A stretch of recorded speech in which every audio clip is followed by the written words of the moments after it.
tous, un petit tutoriel aujourd'hui pour rendre le fond d'une image transparente. On a parfois besoin de faire une image avec plusieurs images, mais il faut toujours enlever le fond. Donc là on a deux méthodes qui sont assez simples pour faire ça.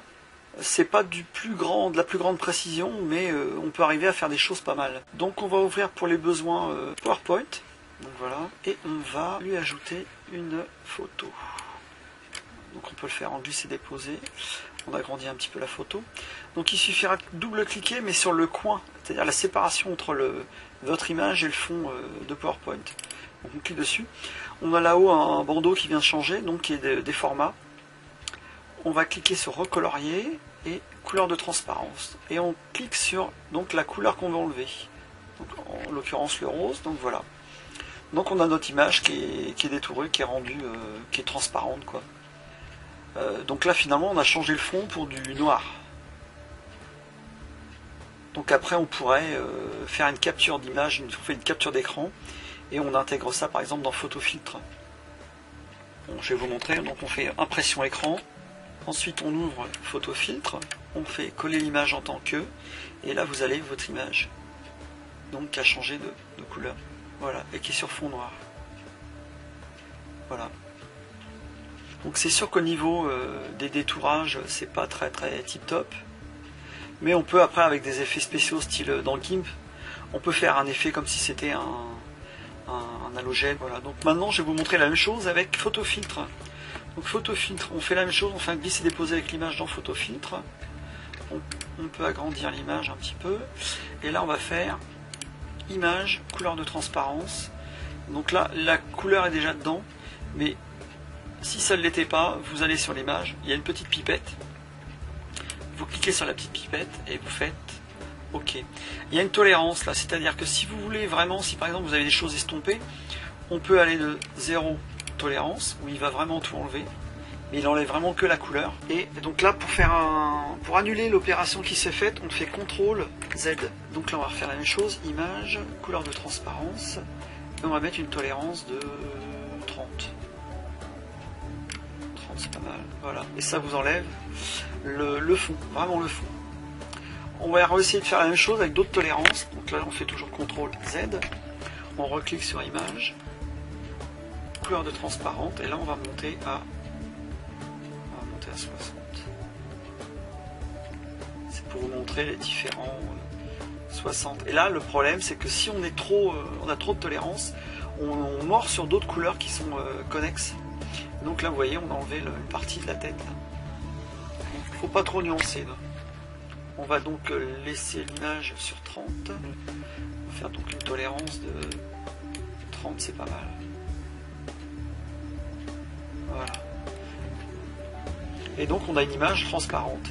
Si on voulait mettre un autre fond, il suffirait soit vous enregistrez l'image, donc vous faites enregistrer sous. Et par exemple, là on lui laisse le nom, on la met dans le bureau. Enregistrer l'image, ok. Donc il faudra la fermer et aller la rechercher ensuite. Donc, on va aller ici, voilà. Donc là, une fois que vous l'avez rouvert, vous prendrez donc le pot de peinture, vous mettez le fond que vous voulez, par exemple bleu, on fait ok, et on a le fond en bleu. Si vous vouliez enlever, après peaufiner un petit peu l'aspect que vous avez là, il suffit ensuite d'aller dans la gomme et d'agrandir un peu et de choisir, par exemple là on va prendre là on est sur un pixel, ça c'est pas bon, voilà, si c'est des choses assez gênantes comme ça, là l'idéal c'est de refaire image, couleur de transparente et enlever le bleu, parce que le problème c'est qu'on a mis de la couleur sur un fond transparent, donc quand on compte en gomme on enlève le fond transparent. Il vaut mieux, si vous voulez vraiment détailler l'image, créer un nouveau fichier. On va aller voir avant la taille.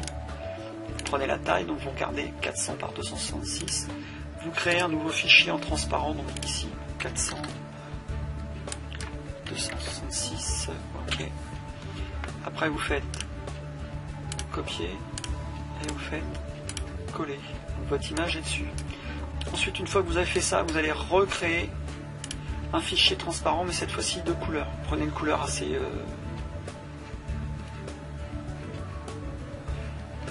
vous recréez un fichier de couleur. Donc on va prendre une couleur assez foncée, on va prendre du bleu. Et on fait OK ici, OK là. Vous faites copier et vous faites coller. Et la première fenêtre bleue, vous la mettez sous l'autre. Et donc vous avez donc votre fond. Ça on peut l'enlever. Ensuite vous l'agrandissez. On va par exemple enlever le rouge qui est autour du bouquin. Vous cliquez sur la première image parce que c'est des calques. Vous avez un calque avec votre image transparente et vous avez un autre calque avec le fond bleu. Donc vous cliquez sur le premier calque, vous cliquez sur votre gomme, vous sélectionnez ce que vous voulez en épaisseur de trait. Donc là on va prendre le deuxième et vous enlevez ce que vous voulez. Donc à chaque fois, sur ce que vous voulez enlever, vous ferez un clic maintenu et vous avancez. Voilà. On peut détourer aussi un petit peu.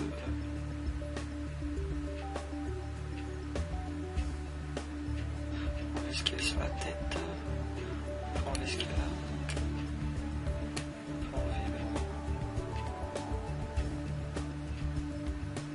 Si vous avez des grandes portions à détourer, il suffira donc de faire un clic. Là je vous le montre, je vais le remettre après. Un clic sur ce que vous voulez enlever. Donc là on fait un clic là. Vous faites majuscule et vous allez sur le bout tout en face et vous cliquez. Et donc ça vous enlève tout d'un coup.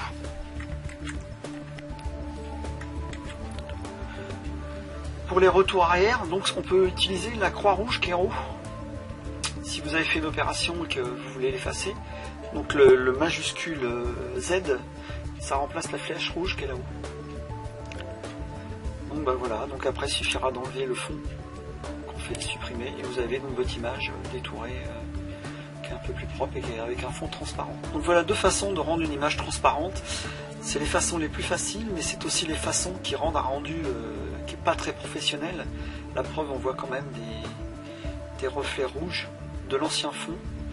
Donc il faut toujours reprendre un petit peu avec la gomme quoi, pour avoir un résultat satisfaisant. J'espère que ce tuto vous a plu et que ça vous rendra bien service. Au revoir, à bientôt.